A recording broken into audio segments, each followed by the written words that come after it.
Yaxşım sizler dostlar, bahar bayramınızlar mübarek olsun. Bugün sizlerge öydeki çoğun kiçiken meylen yaxtırıp yeydiğen non göçü korumuzu hep geldim.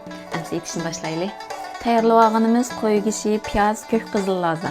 Avval nanını uşağarak doğrap tayarlayımız. Hem de göç, piyaz, lazlan doğru alaylı. Nan göç saylan doğru aldım, hem de kazanı may koyup, nan bilen göçünü maydan ötküz alay. Mayma kızıp da avval nanını sağartıp avlay.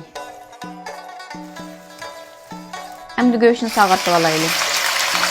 Göğüs yapışıp kalmasılık için mağın göğsünü bir arlaştırınız. Kazan azırak may koyup, piyazını sep koruyunuz. Maydan ötkezgen nan göğsünü sep koruyunuz. Kök kızıllazını sep koruyunuz. Tuz, zire, lazı sep bir neç örsekler addi bizden nan göğs korumuzda yağıldı. Mana addi hem mezlik göğsünden korumuzun tayyağı oldu. Sizden ayıtısına takmazlar.